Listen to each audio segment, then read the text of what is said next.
আউযুবিল্লাহি মিনাশ শাইতানির রাজিম। বিসমিল্লাহির রহমানির রহিম। সকল প্রশংসা মহান আল্লাহ রাব্বুল আলামিনের জন্য, যিনি আমাদেরকে সৃষ্টির শ্রেষ্ঠ সেরা জীব আশরাফুল মাখলুকাত হিসেবে সৃষ্টি করেছেন। সকল প্রশংসাই সেই মহান আল্লাহ রাব্বুল আলামিনের জন্য। আমরা মহান আল্লাহ রাব্বুল আলামিনের দরবারে লক্ষ কোটি শুকরিয়া আদায় করব। আলহামদুলিল্লাহ, আলহামদুলিল্লাহ, আলহামদুলিল্লাহ। মহান আল্লাহ রাব্বুল আমাদেরকে সৃষ্টির শ্রেষ্ঠ সেরা জীব হিসেবে সৃষ্টি করেছেন এবং এই পৃথিবীতে প্রেরণ করেছেন। সেজন্য আমরা আরো শুকরিয়া আদায় করব। মহান আল্লাহ রাব্বুল আলামিন আমাদেরকে শুধুমাত্র সৃষ্টির শ্রেষ্ঠ সেরা জীব আশরাফুল মাখলুকাত হিসেবেই সৃষ্টি করেননি। তিনি প্রিয় নবী হযরত মুহাম্মদ সাল্লাল্লাহু আলাইহি ওয়াসাল্লাম, আল্লাহর দোস্ত, সকল নবীদের রাসূল, সেই মহামানবের একজন উম্মত হিসেবে পৃথিবীতে প্রেরণ করেছেন। সেজন্য মহান আল্লাহ রাব্বুল আলামিনের দরবারে আবারও লক্ষ কোটি শুকরিয়া আদায় করব। আলহামদুলিল্লাহ, আলহামদুলিল্লাহ, আলহামদুলিল্লাহ। লাইভের শুরুতেই আমি যাদের জন্য আবারও স্বাধীন বাংলাদেশ পেয়েছি, যাদের জন্য আমরা নতুন করে বাঁচার স্বপ্ন দেখছি, যাদের সাহস, যাদের উদ্দীপনা আমাদের সামনের দিকে এগিয়ে যাওয়ার পথ চলার অনুপ্রেরণা, সেই ছাত্র সমাজ, ছাত্র আন্দোলনে বুকের তাজা রক্ত দিয়ে শহীদ হওয়া রংপুরের আবু সাঈদের নামটি শ্রদ্ধার সাথে স্মরণ করছি এবং তার আত্মার মাগফিরাত কামনা করছি। সেই সাথে আমরা শুধু আবু সাঈদের কথাটাই জানি, যেটা ফেসবুক মিডিয়াতে এবং স্যাটেলাইট মিডিয়াতে ব্যাপক আকারে প্রসার হওয়ার কারণে যাদের নামগুলো আমরা জানি না, এমন অগণিত অনেকগুলো তাজা তরুণ প্রাণ তাদের রক্তের বিনিময়ে আজকের দ্বিতীয়বারের স্বাধীন বাংলাদেশ। আমি সকলের আত্মার মাগফিরাত কামনা করছি, যাদের রক্তের বিনিময়ে আজকে আমরা স্বাধীন বলে আবারও দাবি করছি। আমি প্রত্যেকের আত্মার মাগফিরাত কামনা করছি এবং আল্লাহ যেন তাদেরকে বেহেশতের সর্বোচ্চ সম্মান দান করেন, দোয়া করছি। যারা আজকে এই দেশ নতুন করে দায়িত্ব নিয়েছেন, মানুষকে, সকল মানুষের অধিকার ফিরিয়ে দেবে, সকলের অধিকারটা সমান হবে, সম অধিকার হবে, প্রতিশ্রুতিবদ্ধ হয়ে তারা আজকে এই দেশের দায়িত্বভার নিয়েছে। আমি তাদের দীর্ঘায়ু কামনা করছি এবং তারা যেন সম অধিকার ফিরিয়ে দিতে পারে, মহান আল্লাহ রাব্বুল আলামিনের দরবারে দোয়া করছি। লাইভের শুরুতেই আমি আমার প্রাণপ্রিয় ৪৫,৮৭০ জন গ্রাম পুলিশ সদস্য, সেই সাথে আমার ফেসবুক ফ্রেন্ড অ্যান্ড ফলোয়ার যারা আছেন, সকলকেই, দেশ এবং বিদেশে যারা আছেন, যারা মুসলমান আছেন, সালাম জানাচ্ছি। আসসালামু আলাইকুম ওয়া রাহমাতুল্লাহি ওয়া বারাকাতুহু। যারা হিন্দু আছেন তাদেরকে জানাচ্ছি নমস্কার এবং অন্যান্য ধর্মাবলী যে সকল ভাই ও বোনেরা আছেন তাদেরকে জানাচ্ছি অন্তরের অন্তঃস্থল থেকে প্রাণঢালা অভিনন্দন এবং রক্তিম লাল গোলাপের শুভেচ্ছা। আশা করি মহান আল্লাহ রাব্বুল আলামিনের অশেষ রহমতে আপনারা সকলেই ভালো আছেন। সার্বক্ষণিকভাবেই আমার দোয়া থাকে আমার সাথে যারাই রিলেটিভ আছেন, ফেসবুক থেকে শুরু করে আমার গ্রাম পুলিশ ভাই বোনেরা, প্রত্যেককে যেন আল্লাহ ভালো রাখে, সেই দোয়া থাকে। হঠাৎ করে আজকে লাইভে আসা গুরুত্বপূর্ণ কিছু বিষয়, কারণ গতকালকে লাইভ করেছি, আজকে লাইভে আসা কোনো কথা ছিল না, তারপরও হঠাৎ করে লাইভে এসেছি।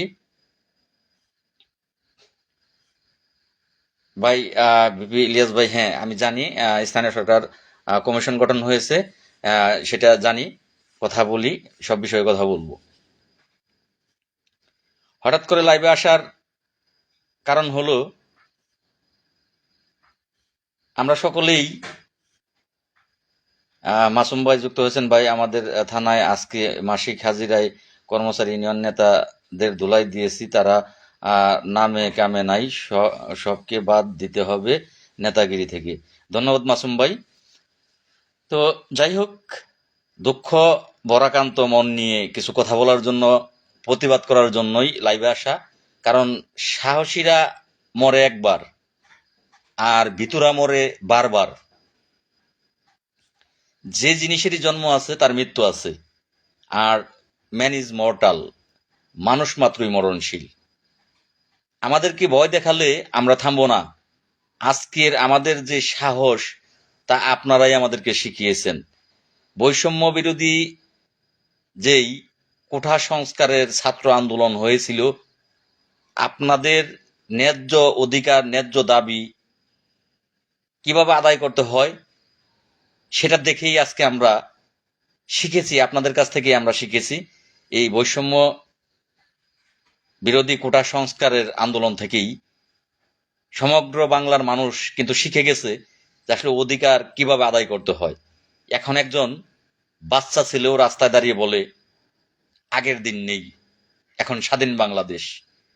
আশ্চর্য একটা ব্যাপার, এটা 8 বছর, 10 বছর, 12 বছর, 15 বছরের একটা বাচ্চা, সে বলে আগের সময় নাই, আগের দিন নাই, এখন স্বাধীন বাংলাদেশ। কথাটা যদি বাস্তব হয়ে থাকে, তাহলে এই স্বাধীন বাংলাদেশে ন্যায় কথা, সত্য কথা, ন্যায্য অধিকার আদায়ের দাবিতে প্রত্যেকেরই গণতান্ত্রিক অধিকার আছে।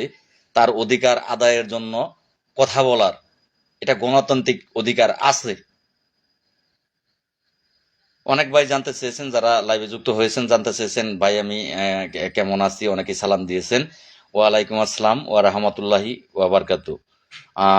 আমি ভালো আছি ভাই, আল্লাহর অশেষ রহমত, এবং যেখানে আপনাদের দোয়া আছে আল্লাহ অবশ্যই আমাকে ভালো রাখে। আপনারা সকলে কেমন আছেন ভাই? প্রত্যেকেই লাইভটা বেশি বেশি শেয়ার করবেন, এটা অনুরোধ রইল।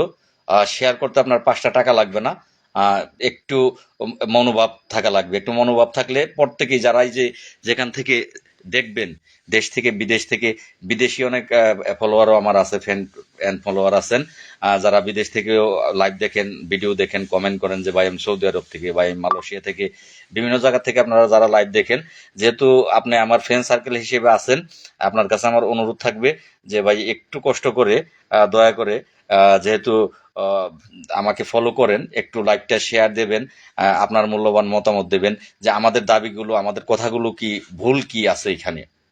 বাংলাদেশে 6,500 টাকা বেতন যে মানুষগুলোর, দীর্ঘদিন যাবৎ যারা অবহেলিত, যাদের সরকারি পোশাক গায়ে দিয়ে 24 ঘন্টা দায়িত্ব পালন করতে হচ্ছে, ধন্যবাদ ভাই, সেই মানুষগুলো তাদের ন্যায্য অধিকার আদায়ের জন্য আজ থেকে না, দীর্ঘদিন যাবৎ কর্মচারী ইউনিয়ন সেই 1980-র দশক থেকে তারা চেষ্টা করে আসছে। আমরা যদিও পূর্বে গ্রাম পুলিশ বাহিনীর সদস্যদের যে নিয়োগ বিধান ছিল, গ্রাম পুলিশ সদস্য হিসেবে শিক্ষিত কোনো ছেলে পূর্বে চাকরিতে যোগদান করতো না, কিন্তু বর্তমান সময়ে, সময়ের ব্যবধানে, বর্তমানে গ্রাম পুলিশ সদস্যদের মধ্যে বেশিরভাগ গ্রাম পুলিশ সদস্যই, যারা বর্তমান নিয়োগ, 2011 সালের পর থেকে যারা নিয়োগ, বর্তমানে প্রায় গ্রাম পুলিশই তার শিক্ষাগত যোগ্যতায় সে যে কোনো সরকারি চাকরিতে অ্যাপ্লাই করতে পারে। বিশেষ করে 16তম গ্রেড থেকে শুরু করে, 16তম গ্রেড হচ্ছে বাহিনীর গ্রেড, 16 থেকে শুরু। এই 16 গ্রেডের একজন এসএসসি পাস ছেলেই 16 গ্রেডে সে আবেদন করতে পারে, সে চাকরি নিতে পারে। বর্তমানে গ্রাম পুলিশের মধ্যে এই 16তম গ্রেডের যোগ্যতা 50% গ্রাম পুলিশের সদস্যদের আছে। তো আমরা সময়ের বাংলাদেশে দীর্ঘদিন যাবৎ আমরা নির্যাতিত, নিপীড়িত, অবহেলিত, সব দিক থেকেই আমরা। তো আমাদের, যদি আপনারাই বলে থাকেন যে দেশ, আপনাদের কমেন্টগুলো আমি পরে পরে পড়ব, আপনারা একটু ধৈর্য ধরে লাইভে থাকবেন। আজকের কথাগুলো আলহামদুলিল্লাহ ভাই খুবই গুরুত্বপূর্ণ। ইতিমধ্যেই ইতিমধ্যেই আমাকে আপনাদেরকে অবগত করেছি, আমাকে ফোন দিয়েছে আমার থানা থেকে এসআই। আমরা 8 তারিখ আন্দোলনে যাব কিনা, কিসের জন্য যাব, বিষয়বস্তু নিয়ে ফোন দিয়েছে। গতকালকে কথা হয়েছে, নাইমকে ফোন দিয়েছে, আমাদের সাথে প্রায় সকলকে, আরশেদকে ফোন দিয়েছে। আজকে সারাদিনে অজস্র বিভিন্ন জেলার বিভিন্ন থানা থেকে গ্রাম পুলিশ সদস্যরা ফোন দিয়েছেন যে গ্রাম পুলিশ থানা হাজিরা, আজকে যেসব সকল থানায় হাজিরা ছিল সেই সকল থানাতে ওসি স্যার থেকে শুরু করে যারা হাজিরার দায়িত্বে থাকে, এসআই স্যার, গ্রাম পুলিশদেরকে বলেছে তোমরা ঢাকায় 8 তারিখ কিসের আন্দোলন, তোমরা যেতে পারবে না। তোমরা যদি ঢাকায় যাও, তোমাদের কোনো সমস্যা হলে আমরা কিন্তু তোমাদেরকে সহযোগিতা করব না।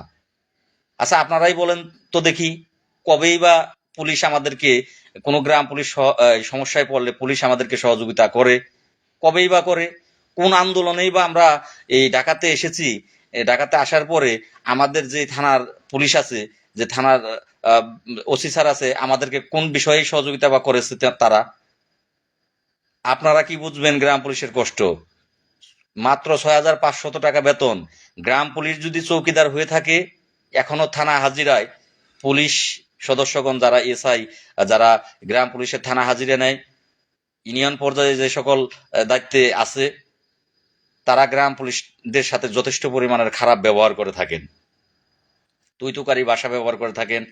গ্রাম পুলিশ সদস্যদের গায়ে নাম পরিবর্তন হয়ে গ্রাম পুলিশ এসেছে, কিন্তু দুঃখজনক ব্যাপার, এখনো থানা হাজিরাতে পুলিশ সদস্যরা গ্রাম পুলিশদেরকে চৌকিদার বলে ডেকে থাকেন। মানে সেই আগের যে অবহেলিত, সেই অবহেলিত নামটাই, চৌকিদারের নামেই এখনো পুলিশ সদস্যরা গ্রাম পুলিশ সদস্যদেরকে ডেকে থাকে। আর তুইতুকারি ভাষা তো আছেই, এগুলো তো আছেই। তো গ্রাম পুলিশের যদি জাতীয়করণ হয়ে যায়, গ্রাম পুলিশের যদি মান উন্নয়ন হয়, তাহলে তো গ্রাম পুলিশের সমতুল্যতে চলে আসবে। জাতীয়করণ হইলে, সরকারি হয়ে গেলে, তখন আর তুইতুকারি করতে পারবে না। পুলিশ সদস্যরা কখনোই চাচ্ছে না যে গ্রাম পুলিশ সদস্যদের জাতীয়করণটা হয়ে যাক। এটা পুলিশ সদস্য চাচ্ছে না। যদি চাইতো, আমার গণতান্ত্রিক অধিকার, আন্দোলন করার অধিকার, আমার ভাষা, আমার মনের আবেগ, আমার সমস্যাগুলো তুলে ধরা, মিডিয়ার মাধ্যমে তুলে ধরা, এটা আমার গণতান্ত্রিক অধিকার। আর আমরা ফেসবুক মিডিয়াতে প্রত্যেকেই আজকে লাইভটি শেয়ার করবেন, তারা জানুক, আমাকে পারলে রাত্রে গ্রেপ্তার করে নিয়ে যাক, আজকে রাত্রেই গ্রেপ্তার করে নিয়ে যাক। সেই আগের যদি দেশ হয়ে থাকে, কথা বলা যাবে না, কথা বললেই গ্রেপ্তার, মামলা, হামলা, হয়রানির শিকার। ন্যায় কথা, হক কথা বলতে গেলেই সেটা পূর্বের সরকার আমলে ছিল। আমাদের জানা মতে বর্তমান সরকার সেই সরকার না। বর্তমান সরকার সেই সরকার না।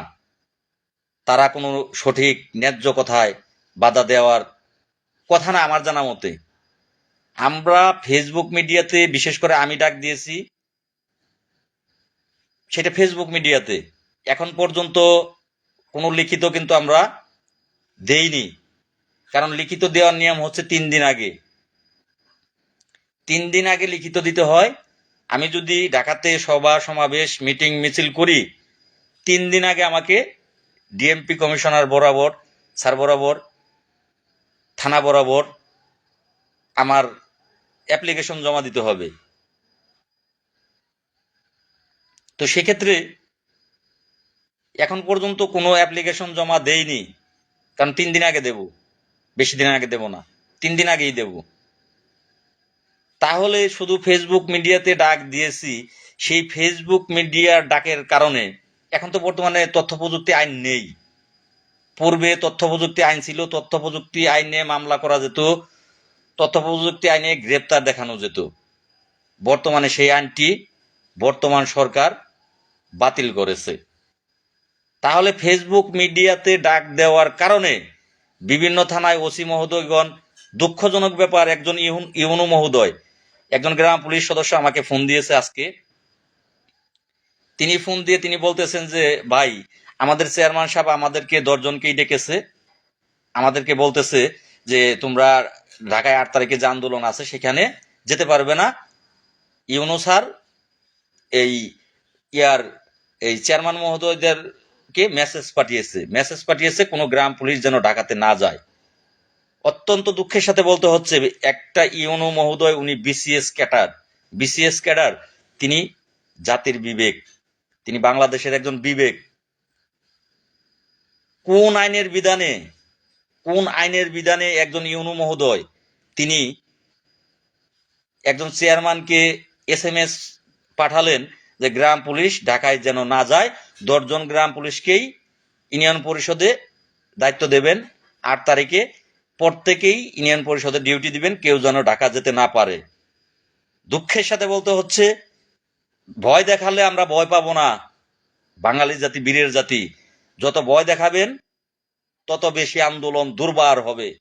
আমরা শান্তিপূর্ণ আন্দোলন করতে চাই। আমাদের মৌলিক অধিকার, 5টা মৌলিক অধিকার: খাদ্য, বস্ত্র, বাসস্থান, শিক্ষা এবং চিকিৎসা। এটা গণতান্ত্রিক অধিকার। একজন ব্যক্তি তার চাকুরির বিনিময়ে 5টা মৌলিক অধিকার সে পূরণ করবে, সেই নিয়ম অনুযায়ী একজন চাকরিজীবীর বেতন নির্ধারণ করতে হবে। এটাই বাংলাদেশের শ্রম আইন বলে। সর্বপ্রথম আইন এটা বলে সরকারের দায়িত্ব হচ্ছে তার একজন নাগরিকের 5টি মৌলিক অধিকার পূরণ করার ব্যবস্থা করে দেওয়া, সেটা শ্রমের বিনিময়ে। তাহলে গ্রাম পুলিশ সদস্যদের বেতন 6,500 টাকা কোন আইন অনুযায়ী নির্ধারণ করা হলো? এই সঠিক জবাবটার জন্য আমরা ঢাকা যাব। তবে কেন একজন বিসিএস ক্যাডার এই ইউনূ মহোদয় তিনি চেয়ারম্যানকে এই SMS করলেন?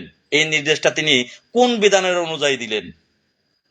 যতক্ষণ পর্যন্ত একজন মানুষ অপরাধ না করবে ততক্ষণ পর্যন্ত সেই মানুষ অপরাধী না, তাকে থামাতে আপনি পারবেন না। অপরাধ করার পরে সে অপরাধী, এইবার তার নামে মামলা দিতে পারেন, তাকে জেল দিতে পারেন, তাকে জরিমানা দিতে পারেন, তাকে ফাঁসি দিতে পারেন। আমরা এখনো ঢাকা যাইনি, আমরা 8 তারিখে ঢাকা যাব। তবে কেন আমাদের যাওয়ার পূর্বেই বিভিন্ন ভাবে আমাদেরকে বাধার সৃষ্টি করা হচ্ছে? স্যার, আপনার বেতন তো আপনার তো বেতন অনেক, আপনি কি বুঝবেন এই গরিব মানুষগুলোর কথা? অবশেষে সেই গ্রাম পুলিশ সদস্য, তাকে আমি বললাম আপনি আপনার চেয়ারম্যানের কাছে নিয়ে মোবাইলটা দেন, আমি কথা বলবো চেয়ারম্যান সাহেবের সাথে। এবার আমি চেয়ারম্যান সাহেবের সাথে কথা বললাম, তার ফোনে, গ্রাম পুলিশের ফোনে কথা বললাম। আমি তাকে বললাম যে ভাই, আপনি তো জানেন যে আপনার চেয়ারম্যান, আপনি তো জানেন যে গ্রাম পুলিশের বেতন 6,500 টাকা। তাহলে কিভাবে আপনি সেই গ্রাম পুলিশ তার অধিকার আদায়ের জন্য, তার ন্যায্য বেতন আদায়ের জন্য ঢাকায় আসবে, আপনি তাকে নিষেধ করতেছেন সে ঢাকায় আসতে পারবে না, তাকে আপনি ডিউটি দিয়ে দিলেন 10 জনকে কেন? সে বলতেছে আমার তো সরকারি আদেশ পালন করতে হবে। আমার বেতন কত জানেন আপনি? চেয়ারম্যান আমাকে প্রশ্ন করতেছে, আমার বেতন কত আপনি জানেন? 4,500 টাকা মাত্র। তাকে আমি বললাম যে এটা তো আপনার বেতন না, এটা আপনার সম্মানী ভাতা। আপনি এক বিষয় আর আমি এক বিষয়। আপনি হচ্ছেন জনপ্রতিনিধি, আপনাকে যেটা দেয়া হচ্ছে এটা হচ্ছে সম্মানী ভাতা দেওয়া হচ্ছে, আর আমাকে দেওয়া হচ্ছে আমার শ্রমের মজুরি। দুজনের বিষয়টা দুইটা। তখন উনি বলতেছে যে ঠিক আছে, কথা ঠিক আছে আপনার, তো এই 4,500 টাকা সম্মানী ভাতা আমরা কি করব বলেন? আমি তাকে বললাম যে এইটা দুঃখজনক, একজন চেয়ারম্যানের সম্মানী ভাতা 4,500 টাকা, এটা সম্মানজনক ভাতা না। সম্মানী ভাতাটা সম্মানজনক না। আপনাদের ভাতা আরো ভালো একটা ভাতা করা উচিত যা সম্মানজনক, সেটা আপনাদের ব্যাপার।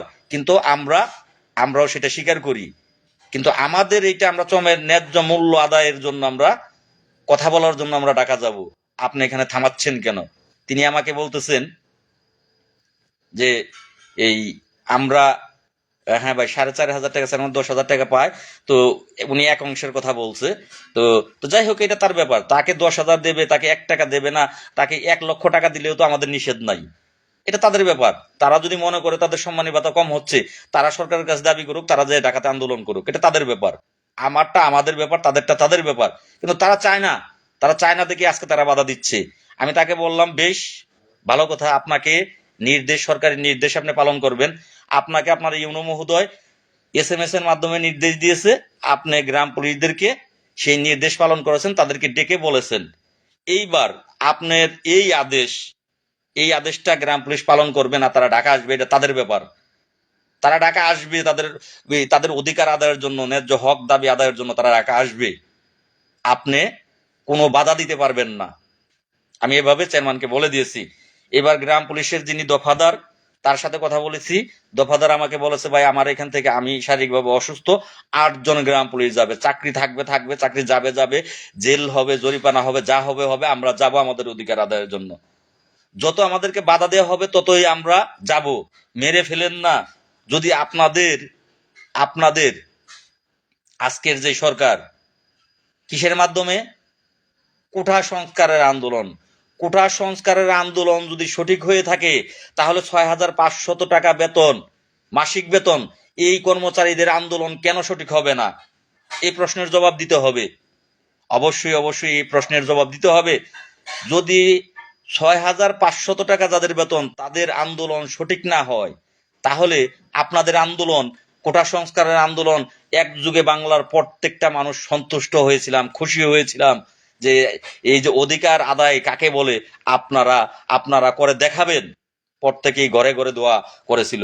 রিক্সা চালক থেকে শুরু করে ভ্যান চালক, রিক্সা চালক, দিনমজুর, দোকানদার, ছাত্রের বাবা, প্রত্যেকেই রাজপথে নেমেছিল আপনাদের আন্দোলনে। আপনাদের আন্দোলন যৌক্তিক ছিল বিদায়। এবার আপনারা বলেন যে আপনাদের আন্দোলন যদি যৌক্তিক থাকে, তাহলে 6,500 টাকা বেতন, এটা কি শ্রম আইন লঙ্ঘন করা হচ্ছে না? এটা কি আমাদেরকে এই মানবতা লঙ্ঘন করা হচ্ছে না? এটা কি শ্রম আইন মানবতা লঙ্ঘন করা হচ্ছে না? আমাকে কোন আইনে 6,500 টাকা বেতন, সরকারি পোশাক গায়ে দিয়ে 24 ঘন্টা ডিউটি দায়িত্ব পালন করিয়ে আমাকে 6,500 টাকা আপনারা দিচ্ছেন? আর তাদেরকে থামানোর জন্য আমি জানি না, আমি যতদূর আমি জানি সরকারি কোনো পদক্ষেপ না, এটা সরকারি কোনো পদক্ষেপ না। কর্মচারী ইউনিয়ন, আপনারা গুরুত্ব সহকারে লাইভটি দেখবেন, কেউ বেরিয়ে যাবেন না। লাইভটি হঠাৎ করে লাইভে আসা, লাইভের লোক যুক্ত কম আছেন, 78, 79, 80 জন। প্রত্যেকেই একটা করে শেয়ার দেবেন। গ্রেপ্তার হলে আমাকে গ্রেপ্তার করা হোক, গ্রেপ্তার হলে আমি হব, বীরের মতো মরতে প্রস্তুত আছি। কারণ আমরা ছাত্রদের কাছ থেকেই শিখেছি, একটা দুইটা 10টা লাশ ফালাইলেই, পুলিশ গুলি করলেই, 10টা লাশ ফালাইলেই সত্য এবং ন্যায়ের পথ থেকে ফিরত আসতে নেই, যুদ্ধ করে মৃত্যুও ভালো। 6,500 টাকা যাদের বেতন, তাদেরকে ধমক দিয়ে আপনারা এই পর্যন্ত চেয়ারম্যান থেকে শুরু করে, মেম্বার থেকে শুরু করে, থানার থেকে শুরু করে সকল জায়গায় তাদেরকে ধমক দিয়েই পেটে ক্ষুধা, অথচ ধমক দিয়েই তাদেরকে কাজ আদায় করা হচ্ছে। তাদের বেতন দেওয়ার নামে খবর নাই, তাদের অর্ডার দেওয়ার মানুষের অভাব নাই। 3 মাসে বেতন হয় না, 4 মাসে বেতন হয় না। থানা হাজিরা কোনো জায়গায় কেমন চরম বৈষম্য দেখেন। কোথাও থানা হাজিরা এই 10 কিলোর অধিক যারা আছে সকলেই সমান পায়। কোথাও 10 কিলোর বাহিরে 600 টাকা দেওয়া হয়, 10 কিলোর ভিতরে 1200 টাকা দেওয়া হয়। কোথাও যাতায়াত ভাতার টাকা দেওয়াই হচ্ছে না। এমনকি চট্টগ্রাম, রাঙামাটি, পার্বত্য এলাকাতে এক অংশের বেতন দেওয়া হয়, মাত্র 3,3250 টাকা বেতন দেওয়া হয়। বছরের পর বছর বেতন পরে থাকে, ঈদ বোনাস দেয় না ঠিক মতো। গেল শ্রান্তি বিনোদন ভাতা কাগজের পাতায় আছে, দেওয়া হয় না। বৈশাখী ভাতা কাগজের পাতায় আছে, দেওয়া হয় না। বাংলাদেশ গ্রাম পুলিশের সাথে চরম অবমাননা করা হচ্ছে, চরম। আজকে যখন তারা প্রতিবাদ করতে শিখেছে আপনাদের কাছ থেকে, আপনারা ছাত্রদের কাছ থেকে আমরা শিখেছি, বর্তমান সরকারের কাছ থেকে আমরা শিখেছি, তবে কেন আপনারা আমাদেরকে থামাতে চাচ্ছেন? আমাদেরকে যত থামাতে চেষ্টা করবেন, আমরা তত হাটলাইনে যাব। আমরা গতবারও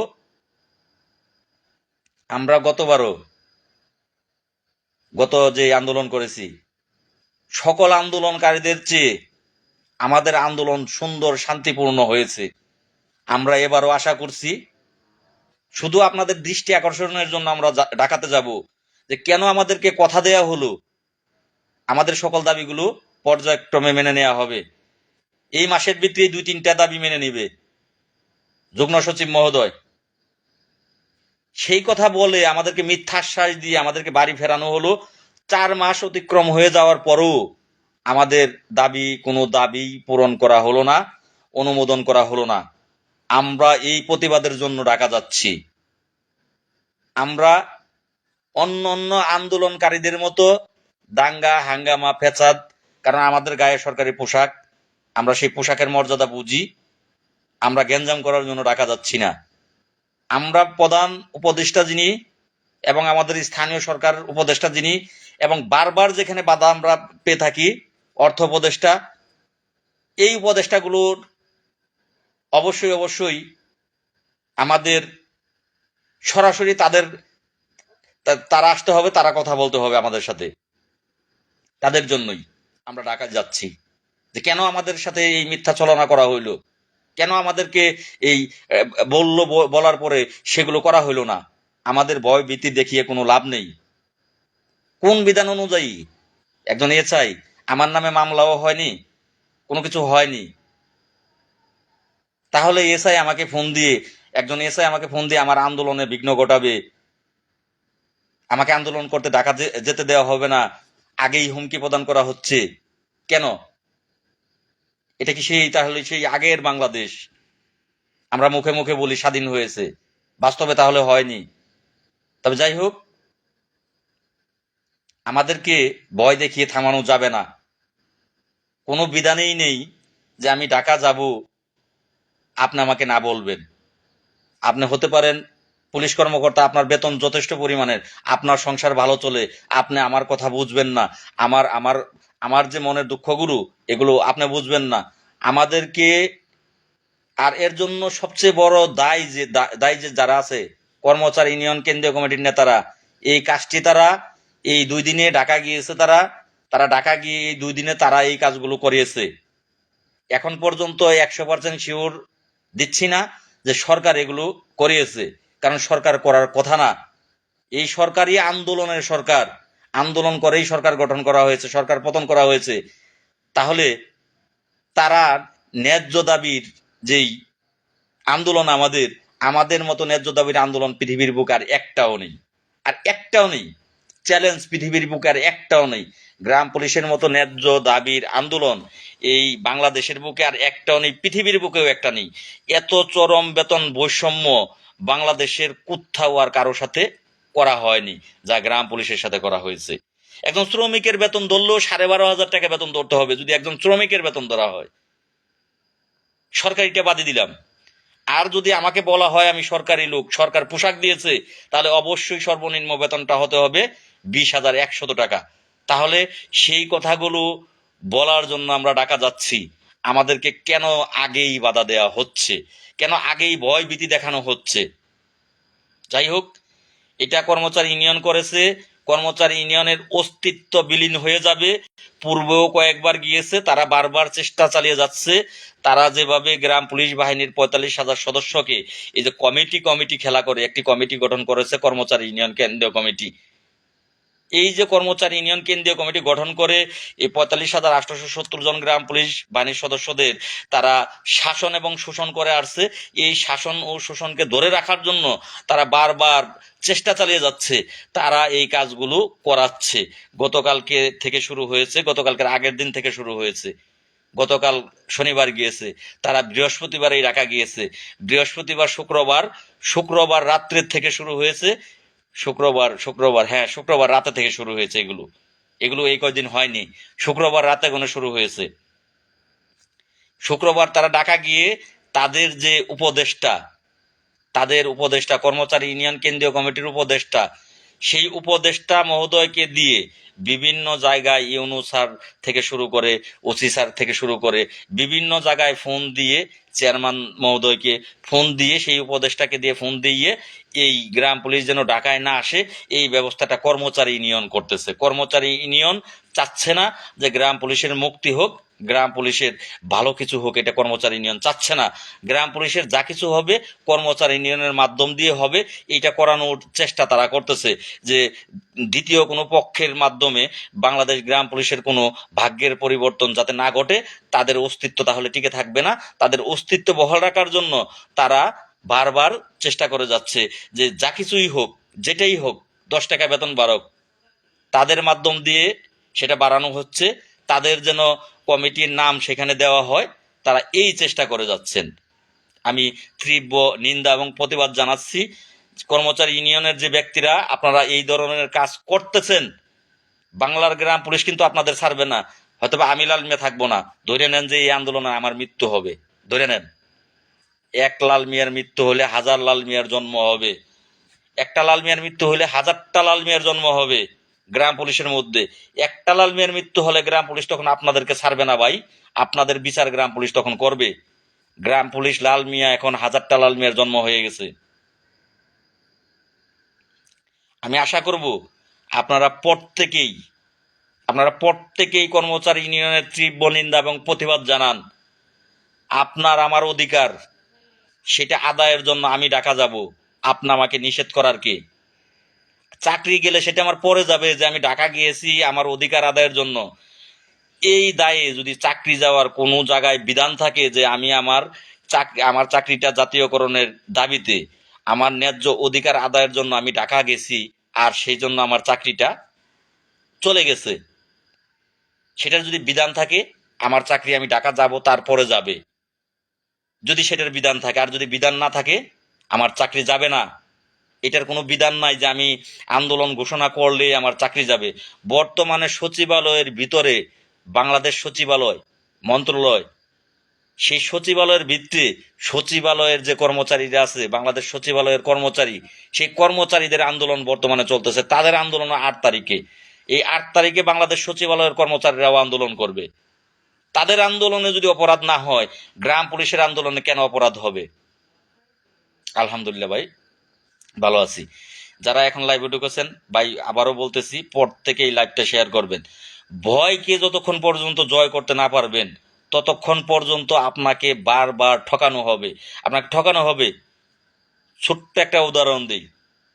আপনার গ্রামে যে ধনী, গ্রামের মধ্যে যে ধনী, সেই ধনী ব্যক্তিটা কখনোই চায় না, ধরেন আপনি গরিব বা আরেকজন ব্যক্তি একেবারেই গরিব, দিনমজুর কামলা দিয়ে খায়, ওই ধনী ব্যক্তিটা চায় না যে ওই গরিব ব্যক্তিটার ছেলে ও কামলা দিয়ে শিক্ষিত করুক, ভালো একটা চাকরি পাক। এটা ওই ধনী ব্যক্তিটা চায় না। কেন চায় না? যে ও যদি আজকে গরিব দরিদ্র, ও যদি ওর ছেলেকে শিক্ষিত বানাতে পারে, ভালো চাকরি দিতে পারে, তাহলে ওর ছেলে ভালো চাকরি নেওয়ার পরে আমার সমান সমান হয়ে যাবে, তখন ও আর আমার কথা শুনবে না। তখন আজকে যে হুজুর হুজুর করে সালাম দেয়, কোনো বিপদ আপদে আমার কাছে টাকার জন্য আসে, তখন টাকার জন্য আসবে না, হুজুর হুজুর করবে না, আমার কথা শুনবে না। যেই কারণে কোনো ব্যক্তি চায় না যে আমার চেয়ে উপরে আরেক ব্যক্তি যাক, এটা চায় না। একজনের ভালো আরেকজন কখনোই চায় না। এইটা একেবারে সাদাসিধা ভাষায় যেটা। তো কখনোই একজন চেয়ারম্যান, বেশিরভাগ ভালো মন্দ সব জায়গায় আছে, বেশিরভাগ চেয়ারম্যান মহোদয়, বেশিরভাগ মেম্বার মহোদয় এরা চাচ্ছে না গ্রাম পুলিশের জাতীয়করণ হোক, তারা বাধা দেবে। তারপরে শুধু তাই না, ইউপি সচিবগণ, তারা 75% আছে, তারাও চায় না যে গ্রাম পুলিশের জাতীয়করণ হোক। কারণ গ্রাম পুলিশের যদি জাতীয়করণ হয়ে যায়, আমাদের হবে 75% আর তারা হয়ে যাবে জাতীয়করণ। তারা এক বিষয়, আমরা আর এক বিষয়। সরকারি পোশাক গায়ে দিয়ে আমাদের 24 ঘন্টা ডিউটি পালন করতে হয়।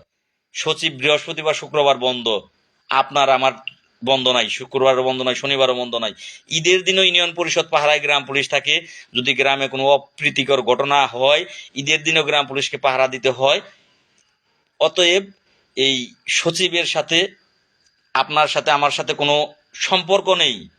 ইউনিয়ন পরিষদের সচিবেরাও চায় না যে গ্রাম পুলিশের জাতীয়করণ হোক, বেশিরভাগ সচিবই চায় না। 2-4 জন চায় আর বেশিরভাগ চায় না। একজনের ভালো আরেকজন দেখতে পারে না। আর পুলিশদের কথা বলবেন, থানার পুলিশ, তারা তো চাবেই না যে গ্রাম পুলিশের সরকারি হোক। গ্রাম পুলিশ আর পুলিশ একই সম ক্যাটাগরিতে হোক, হইলে আপনারে তখন এসে তুই তুকারি বলতে পারবে না, আপনারে নির্দেশ যখন তখন যা ভাষা বলতে পারবে না, এই চৌকিদার এইদিকে আয়, এই চৌকিদার এইদিকে আসো, এটা করো ওইটা করো, এটা বলতে পারবে না। যে কারণে এরা চাবে না। কারো বাধাতেই আপনারা থেমে থাকবেন না। যার যার অধিকার আদায়ের জন্য অবশ্যই আপনারা 8 তারিখ ঢাকাতে আসবেন। এতদিন জোরালো ভাবে বলিনি, বাধা দেয়া হয়েছে বিদায় আজকে জোরালো ভাবে বলছি, বাধা দেয়া হচ্ছে বিদায়। আপনাদেরকে আরো বলে রাখি, যদি আগে আমি গ্রেপ্তার হই, আগেই আমি গ্রেপ্তার হলাম, ধরেন আগে আমাকে গ্রেপ্তার করা হলো, যেহেতু ইতিমধ্যেই পুলিশি বাধা বিভিন্ন জায়গায় জানা যাচ্ছে হচ্ছে, যদি গ্রেপ্তার হই, এই আন্দোলনকে বন্ধ করার জন্য যদি এই কুচক্রী মহল, আমরা কর্মচারী ইউনিয়ন যারা আছে তাদেরকে টার্গেট করছি, এই কুচক্রী মহল চাচ্ছে যে গ্রাম পুলিশ যেন ঢাকা যেতে না পারে, ভাগ্যের পরিবর্তন যাতে না হয়, যাতে তারা করছে এটা প্রমাণ করে তারা এখানে রাজত্ব করতে পারে। আমাকে গ্রেপ্তার করাতে তারা মরিয়া হয়ে উঠেছে, ক্ষতি করার জন্য মরিয়া হয়ে উঠেছে। তো যাই হোক, যদি এমন কিছু হয়, আপনারা ঘরে বসে থাকবেন না। 8 তারিখ আপনারা নেতৃত্ব দিবেন, আপনারা নিজ নিজ দায়িত্বে নিজ নিজ জায়গার থেকে নিজ নিজ প্রত্যেকেই লাল হয়ে নেতৃত্ব দিবেন আপনারা। আমার কোনো কিছু হয়ে গেলে, আমি যদি আজকে আল্লাহ না করুক আমি যদি মারা যাই, ম্যান ইজ মর্টাল, এখন মারা যেতে পারি, আমি যদি মারা যাই, আশা করব গ্রাম পুলিশের মুক্তি প্রত্যেকটা নৌজওয়ান দিয়ে হবে, আপনাদের দিয়ে হবে। আপনারা ভয় পাবেন না, দুর্বার গতিতে সকলেই ঢাকা আসবেন। তো যাই হোক, অনেক সময় লাইভ হলো, লাইভ থেকে একেবারে আজকে লোক সংখ্যা কম, 66-67 জন এই মুহূর্তে আছেন। যাই হোক, মনে হয় বা 70-80-তে পৌঁছেছিলেন, মনে হয় আমার কথাগুলো যাদের ভালো লাগে না তারা বেরিয়ে যায় লাইভ থেকে। এবার আপনাদের কমেন্টগুলো আমি দেখব, কমেন্টগুলো দেখে লাইভ থেকে বেরিয়ে যাব। কোনো বিধান নাই, আমি আবারও বলতেছি, যারা ভয় পান, কোনো বিধান নাই, চাকরি যাওয়ার কোনো বিধান নাই। আপনি ঢাকার আন্দোলনে আসবেন, আপনার চাকরি যাবে এমন কোনো বিধান নাই। আপনাকে মারবে তার কোনো বিধান নাই, আপনাকে মারবে এটার কোনো বিধান নাই। এটার বিধান নাই দেখেই তো ছাত্ররা যে কেন মারবে, গণ তখন দেখেন নাই আপনারা টিভি চ্যানেল, যারা গ্রাম পুলিশ, আপনারা কি টিভি চ্যানেল তখন দেখেন নাই? এই দেশে যখন এই আন্দোলন, ছাত্র আন্দোলন শুরু হইল, যখন ছাত্রদেরকে পুলিশি বাধা দেওয়া হইল, তখন ছাত্ররা যে ভাষণগুলো দিয়েছে, যেটা আমার গণতান্ত্রিক অধিকার, আমি রাস্তায় দাঁড়িয়ে, রাজপথে দাঁড়িয়ে আমার অধিকার আদায়ের জন্য আমি লড়বো, এটা আমার গণতান্ত্রিক অধিকার, কেন আমাকে পুলিশ বাধা দেবে? পুলিশ বাধা দেওয়ার কোনো বিধান এখানে নেই। তখনও বাধা দেওয়ার বিধান ছিল না, আজকেও বাধা দেওয়ার কোনো বিধান নেই। আপনাকে মারার তখনও কোনো বিধান ছিল না, বর্তমানেও কোনো বিধান নেই। কোনো বিধান নেই আপনাকে মারার, আপনি আপনার অধিকার আদায়ের জন্য, সঠিক কথাগুলো বলার জন্য। আপনি ঢাকায় না দিলে অফিসে যাওয়া বন্ধ করা হোক। ঢাকাইতে কেন ভাই? ঢাকা কেন যেতে দেবে না? ঢাকা কেন যেতে দেবে না? অবশ্যই ঢাকা যাব, এটা আমার অধিকার, গণতান্ত্রিক অধিকার। আর আমার গণতান্ত্রিক অধিকারকে খর্ব করার চেষ্টা করবে, গণতান্ত্রিক অধিকারকে নষ্ট করার চেষ্টা করবে, সেই নষ্ট আমি করতে দেব না। এবং আমার সাথে অনেক গ্রাম পুলিশ সদস্য, আজকে আর সেই বিতু গ্রাম পুলিশ সদস্য অশিক্ষিত নাই, বিতু নেই। বর্তমানে গ্রাম পুলিশ সদস্যরা অনেক অনেক ফাস্ট, অনেক অ্যাডভান্স। তারা পুলিশের চেয়ে কোনো অংশে যোগ্যতা কম রাখে না। এখনো পুলিশের নিয়োগ এসএসসি পাস, বর্তমানেও পুলিশের নিয়োগ এসএসসি পাস। তাহলে এসএসসি পাশে পুলিশের নিয়োগ, পুলিশের চেয়ে গ্রাম পুলিশের কোনো অংশে যোগ্যতা কম নেই। গ্রাম পুলিশের যোগ্যতা, পুলিশের যোগ্যতা একই। ট্রেনিং দেন গ্রাম পুলিশ সদস্যদেরকে, পুলিশ সদস্যদেরকে যেমন ট্রেনিং দেওয়া হচ্ছে, গ্রাম পুলিশ সদস্যদেরকে ট্রেনিং দেন। এক বিন্দু পরিমাণও তফাৎ থাকবে না গ্রাম পুলিশ সদস্য আর পুলিশ সদস্যের সাথে, তফাৎ থাকবে না, শুধু ট্রেনিংটাই ব্যবধান। তারা ট্রেনিং প্রাপ্ত, আমরা ট্রেনিং প্রাপ্ত না। যাই হোক, এত কিছু বুঝি না। প্রয়োজনে গ্রাম পুলিশ বাহিনীকে এখন যেমন প্রশিক্ষণের ব্যবস্থা করা হয়েছে, আগে বেতন নির্ধারণ করেন, প্রশিক্ষণ দেন, যা করেন, যেখানে পাঠান আমরা যেতে প্রস্তুত। কিন্তু আমাদের যেই মৌলিক অধিকার, আমাদের যেই রাষ্ট্রীয় অধিকার, আমাদের যে নাগরিক অধিকার, আমাদের সেই নাগরিক অধিকারগুলো নিশ্চিত করেন। তো যাই হোক, আমরা আসবো ইনশাল্লাহ গোপালগঞ্জ থেকে। ধন্যবাদ ভাই।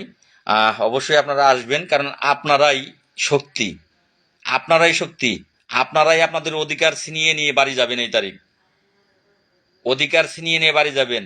আর আপনাদের আজকের লাইভে আমি আসতাম না, আজকের লাইভে আসলাম এইটাই জানান দেওয়ার জন্য যে আমাকে যত ভয় দেখানো হবে ততই আমার সাহস আরো বাড়বে। কতদিন হয়েছে যে আন্দোলনের ঘোষণা দিয়েছি, সেটাও আজকে প্রায় 15 দিন, কারণ 20-22 দিন আগে আন্দোলনের ঘোষণা দিয়েছি। আজকে এসআই সাহেব আপনি আমাকে ফোন দিচ্ছেন, ওসি সাহেব অমুক সাহেব ফোন দিচ্ছেন, কেন? এই কয়দিনে কি পারেননি যে আমাকে ডেকে নিয়ে যাদের নির্দেশে তারা, আমি জানি না যে কাদের নির্দেশে এই এই এই বাধাগুলো, তারা কাদের নির্দেশে, কোনো লিখিত আদেশ আছে কিনা। আমাকে যদি গ্রেপ্তার করতে আসে, আমি তো অবশ্যই প্রশ্ন করব, আমার অপরাধ কি? ওয়ারেন্ট দেন। ওয়ারেন্ট আনছেন, আমাকে গ্রেপ্তার করবেন, ওয়ারেন্ট আনছেন, কি অপরাধ আমার? ওয়ারেন্ট দেখান, তারপর আমাকে নিয়ে যান। আমার নামে কোনো লিখিত কমপ্লেন আছে? কোনো লিখিত অভিযোগ আছে? লিখিত অভিযোগ ছাড়া, লিখিত কমপ্লেন ছাড়া আপনি তো আমাকে নিয়ে যেতে পারেন না।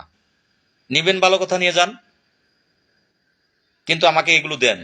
তো যাই হোক, আজকের লাইভে আসার কারণ এই একটাই। অনেকেই আমাকে আজকে সারা দিন ফোন দিয়েছেন, ভাই এই এই অবস্থা, এই অবস্থা। আপনাদেরকে ক্লিয়ার করে বলার জন্য কিন্তু লাইভে আসা। কোনো ভয়ই আপনারা ভয় পাবেন না, ভয়কে জয় করে আপনারা ঢাকা আসবেন।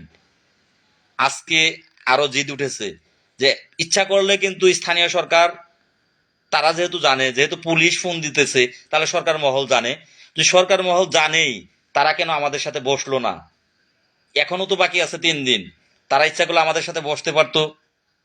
আমরা যারা আন্দোলনে ডাক দিয়েছি, যারা নেতৃত্ব দিচ্ছে, আমাদের সাথে তারা বসতে পারতো, সমঝোতায় আসতে পারতো। এটা করে দিচ্ছি, এটা এইভাবে করতেছি, সমঝোতায় আসতে পারতো। তারা তা না করে তারা বিভিন্ন কায়দায় আমাদেরকে ভয় দেখানোর চেষ্টা করতেছে।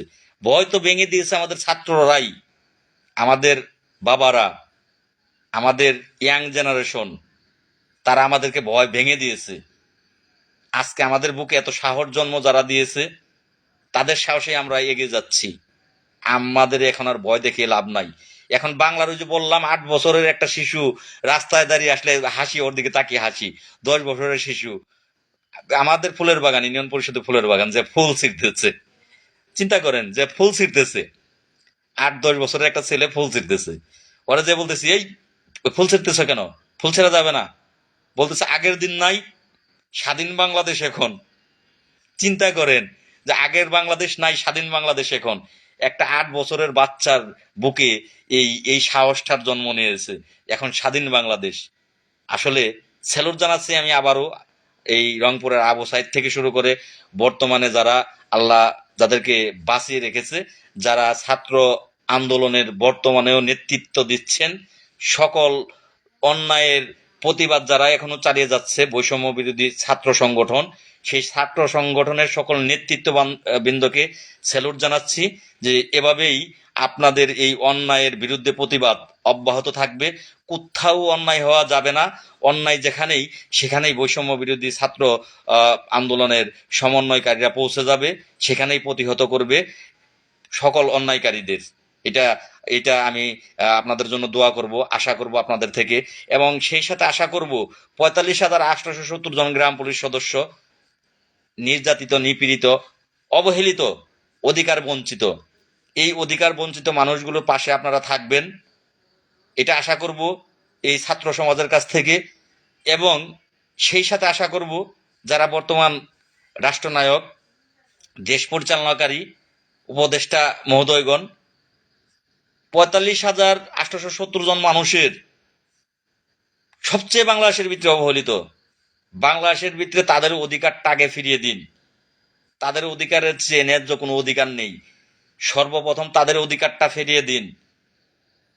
তাদের খাদ্য, বস্ত্র, বাসস্থান, শিক্ষা, চিকিৎসা, 5টা মৌলিক অধিকার নিশ্চিত করার মতো বেতন নির্ধারণ করেন। আমরা ঢাকা যেতাম না যদি আমাদের এই যে 4টা মাস পার হয়েছে, এই 4 মাসের মধ্যে আমাদের এই ব্যবস্থাগুলো নিশ্চিত করতেন, তাহলে তো আমরা ঢাকা যেতাম না। আজকে আমরা ঢাকা যাচ্ছি, নিরুপায় হয়ে আবারও সিদ্ধান্ত নিয়েছি। দ্রব্যমূল্যের যে বাজার, 500-700 টাকার নিচে তো কারেন্ট বিলই আসে না একটা বাড়িতে, 500-র নিচে বিদ্যুৎ বিল আসে না। 6,500 টাকা বেতন দিয়ে রাখছেন। আমারও মন চায় ঘরে একটা ডিশের লাইন চলুক, একটা টিভি চলুক, একটা ওয়াইফাই লাইন চলুক। এটা প্রত্যেকের নাগরিক অধিকার। প্রত্যেকটা নাগরিক আল্লাহর প্রেরিত মানুষ, প্রত্যেকেই। আপনি মানুষ, আমিও মানুষ। আপনার যদি মন চায়, আপনি যে বাজার থেকে বাজার করেন, আমি হয়তোবা সেই বাজার থেকে বাজার করি না, কিন্তু আপনার বাজার দ্রব্যমূল্য যেমন, আমার বাজারের দ্রব্যমূল্যও তেমন। এই দ্রব্যমূল্যের যে ঊর্ধ্বগতির বাজার, 6,500 টাকায় কিভাবে একজন মানুষ চলে? আপনাদের যদি আল্লাহ সেই জ্ঞান, বিবেক, বুদ্ধি, মনুষ্যত্ব দিত, 4 মাস লাগতো না, এই 4টা মাস যাইতো না যেদিন থেকে আমাদের কথা দিয়েছেন 1 মাসের ভিতরে ব্যবস্থা হয়ে যেত, আমরা 2 মাস দেখেছি, আমরা 3 মাস দেখেছি। 3 মাস 13 দিন গেলে তো বই তালাক হয়ে যায়। সুন্দর একটি আমরা মহামান্য হাইকোর্টে রায় পেয়েছি। বিগত সরকার, ফ্যাসিক সরকার সেই রায়ের বিরুদ্ধে আপিল করেছে। ছাত্রদের যে আন্দোলন হয়েছিল, ছাত্রদের আপিলও কিন্তু আপনারা যারা গ্রাম পুলিশ তারা হয়তো বা বুঝতেছেন না, ছাত্রদের সাথেও একই কাহিনী করা হয়েছিল, একই ঘটনা ঘটানো হয়েছিল। ছাত্ররা হাইকোর্টের এই যে রায়ের বিরুদ্ধে আপিল, সেইটার সাথে সাথে নিষ্পত্তি করানোর জন্যই আন্দোলন শুরু করেছিল। অবশেষে সেই ছাত্রদের তুপের মুখে সেই রায় সাথে সাথে সরকার করাতে বাধ্য হয় এবং ছাত্রদের পক্ষে করাতে বাধ্য হয়। পক্ষে করানোর পরেও ছাত্ররা আর সেটা মেনে নেয় না, যে এখন মানি না, কেন প্রথমে তুমি এটা করলা না, এখন আর তোমাকে রায় দিলেও মানি না। আমাদের সাথেও তাই করা হয়েছে। হাইকোর্টের যেই সুন্দর রায়, আমাদের অধিকার ফিরিয়ে দিতে বলেছে হাইকোর্ট। আমাদের এই এই সরকারি নিয়ম অনুযায়ী, এই বেতন গ্রেড নিয়ম অনুযায়ী আমাদের বেতন দিতে বলেছে মহামান্য হাইকোর্ট, কিন্তু সেই হাইকোর্টের নির্দেশকে আপিল করে সেই ঝুলন্ত অবস্থায় আমাদেরকে দিনের পর দিন রেখেছে এই একই ক্যাটাগরিতে। তো যাই হোক, অনেক কথা হলো, যদিও লাইভে আসারই কথা ছিল না, তারপরেও লাইভে আসলাম এবং অনেক কথা হলো। আপনারা ধৈর্য নিয়ে শুনলেন। অনেক সময় 48 মিনিট লাইভ হয়েছে। আপনারা যারা ধৈর্য নিয়ে শুনেছেন, অসংখ্য অসংখ্য ধন্যবাদ। এই কয়দিনে আপনাদেরকে বিরক্ত করব, লাইভে আসব, 3 মিনিটের ভিডিও ছাড়বো। আমার ভিডিওগুলো দয়া করে এই মুহূর্তগুলোতে আপনারা দেখবেন, এই মুহূর্তগুলোতে দেখবেন, কারণ যে সময়ের যে খবরটা ছোট ভিডিওতে অনেক সময় সেই খবরগুলো বলে শেষ করা যায় না, আর প্রত্যেকটা সময় লাইভে আসা সম্ভব না। যে কারণে 3 মিনিটের ভিডিওগুলো ছাড়বো। এই ভিডিওগুলো আপনারা প্রত্যেকেই বর্তমানে একটু দেখবেন এবং বেশি বেশি করে শেয়ার করবেন। আপনাদের কাছে অনুরোধ রইল, বেশি বেশি করে শেয়ার করবেন। আমার ভাই লিখেছেন, বিড়ালের মতো একদিন বেঁচে থাকার চেয়ে বাঘের মতো গর্জন দিয়ে বেঁচে থাকা একদিন বাঁচা উত্তম। ধন্যবাদ ভাই। এখন থেকে, আজকে থেকে প্রত্যেকের মুখে বাণী হোক, চলো চলো ঢাকা চলো, 8 তারিখ ঢাকা চলো। হয় জাতীয়করণ, না হয় মৃত্যুবরণ, আমরা বাড়ি ফিরে আসবো না। আমাদের বেতন, আমার একটি ভাই প্রশ্ন করেছেন 9,000 10,000 টাকা। না ভাই, বেতন নির্ধারণ করতে হবে শ্রম আইন অনুযায়ী। এর নিচে নির্ধারণ করলে আমরা মানবো না। সেটা শ্রম আইন অনুযায়ী, সরকারি আইন অনুযায়ী বেতন নির্ধারণ করতে হবে। 20,100 টাকা এটা নির্ধারণ করতে হবে। এর নিচে করলে আমরা মানবো না। হয় আমাদের চাকরি থেকে এই চাকরিটাই বিলুপ্ত ঘোষণা করুক। যদি সরকার মনে করে যে বাংলাদেশ গ্রাম পুলিশের প্রয়োজন নাই, তাহলে গ্রাম পুলিশের চাকরিটা বিলুপ্ত ঘোষণা করুক। যদি গ্রাম পুলিশের প্রয়োজন না থাকে, আমরা কোনো না কোনো কাজ করে আল্লাহ আমাদেরকে বাঁচিয়ে রাখবে। আল্লাহ মুখ যখন দিয়েছে, আহার অবশ্যই দেবে। সেটা এখানে আমাদের চাকরি না করলে আমরা অন্য জায়গায় চাকরি করব। এখন তো কথায় গ্রামের বাসায় আছে, আমরা আইলেও না, আমরা যাইলেও না।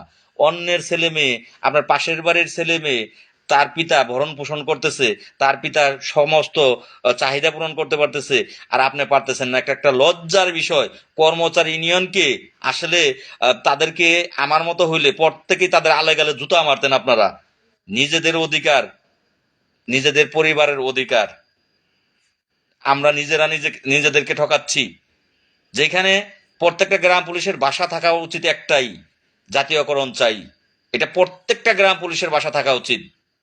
সেখানে কর্মচারী ইউনিয়ন তা না করে তারা তাদের কমিটি বহাল রাখার জন্য সরকার যা দেয় সেটা নিয়ে সন্তুষ্ট থেকে তাদের নামটা শুধু লিখে দিলেই হবে, যে তাদের নামে চিঠি করলেই হবে, তাদের নামে চিঠি করলেই হবে। ঘরের শত্রু বিভীষণ। আচ্ছা যাই হোক, অনেক কথা হইল।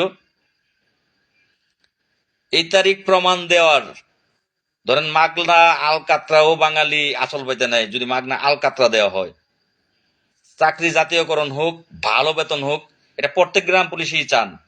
সেটা ঘরে বসে থেকে চান অনেকেই চান যে না, আমি যুদ্ধ করব তার জন্য, আমার অধিকার আদায়ের জন্য। ফিরি দিলে তো ব্যাগকেই নিতে চায়। এখন প্রমাণ, এই 8 তারিখ প্রমাণ দেবেন আপনারা। যারা যারা আসলে চাকরির জাতীয়করণ চায় তারা কোনো বাধা মানবে না, তারা ঢাকা আসবে। আর যারা পরের কামাই খাইতে চায় তারা বাড়ি বসে থাকবে, তারা আসবে না। আর যারা নিজেদের ফায়দা চায় তারা গ্রাম পুলিশকে বাধা দেবে, তাদের নিজেদের ফায়দা লোটার জন্য তারা গ্রাম পুলিশকে ঢাকা আসতে দেবে না। তো যাই হোক, আপনারা যারা জাতীয়করণ চান এই তারিখে প্রমাণ হবে যে জাতীয়করণ চাইলে অবশ্যই 8 তারিখে কোনো বাধা মানবেন না, তারা ঢাকা আসবেন। ধন্যবাদ। আল্লাহ যেন প্রত্যেককেই সুস্থ এবং ভালো রাখে। 8 তারিখ আশা করি দেখা হবে। আর যদি তার আগে নিয়ে যায় তাহলে তো করার কিছু নেই, বলারও কিছু নেই। আমি আশা করব যে আপনাদের অধিকার আদায়ের জন্য আপনারা 8 তারিখ সকলেই ঢাকা চলে আসবেন। আমি না থাকলেও এরকম হাজারটা লাল নেতৃত্ব দেবে। ধন্যবাদ সকলকে। আসসালামু আলাইকুম ওয়া রাহমাতুল্লাহি ওয়া বারাকাতুহু।